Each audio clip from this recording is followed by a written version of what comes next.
你好，有缘人。我们一直都被教导要与人为善，以和为贵。但我们渐渐发现，这个世界并不是每一份善良都能有回应。善良却没有尺度，就是软弱可欺；忍让却没有底线，就是一场悲剧。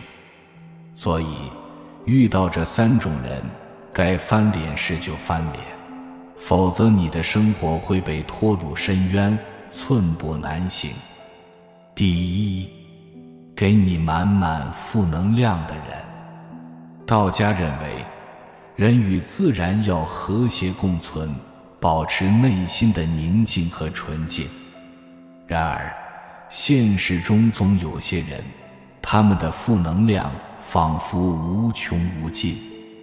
情绪是会相互感染的。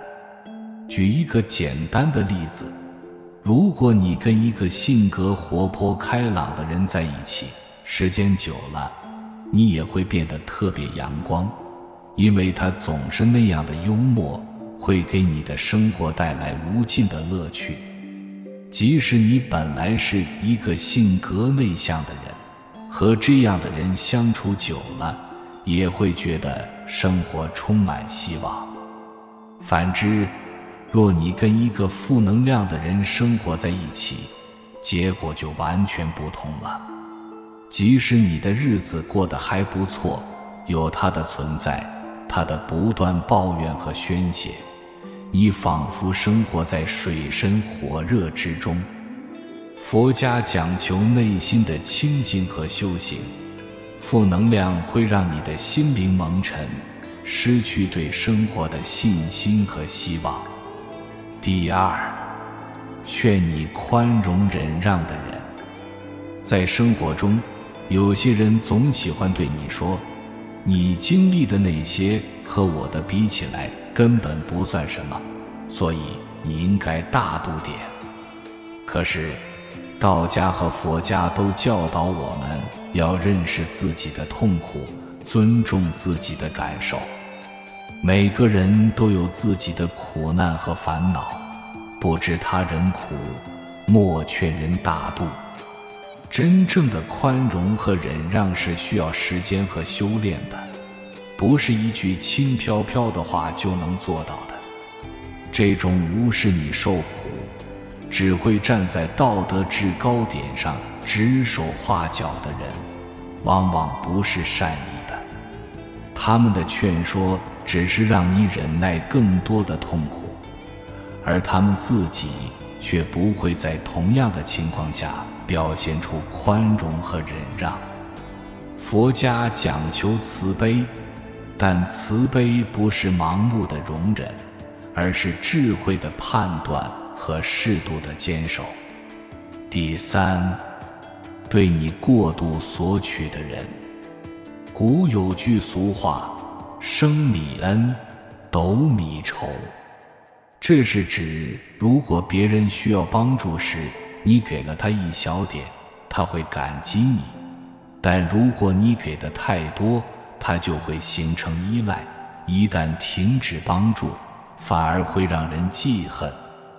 从前有2户人家是邻居，其中一家比较富裕，有一年天灾，导致田中颗粒无收，穷的一家没了收成，只能等死。富的一家送去了1升米，救了急，穷的一家非常感激。但当富人再给1斗米时，穷人家的感激却变成了埋怨，认为富人给的不够多。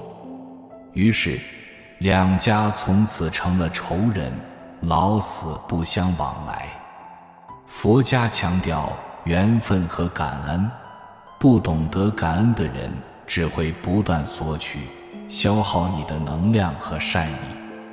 与其继续这种无休止的付出，不如学会放手，坚守自己的原则，守护自己的能量。作为一个成年人，我们要学会分辨哪些人值得继续相处，哪些人该果断翻脸。翻脸不是为了争吵和对立，而是为了守护自己的原则，保护自己的内心能量。人生不易，我们不能取悦所有人，但要先忠于自己。愿你有勇气说不，有勇气翻脸，保护好自己的人生。余生愿你我内心依旧纯良温暖，但不乏锋芒毕露的勇气。以上就是今天的全部分享。如果你也喜欢本期内容，欢迎持续关注、点赞和订阅。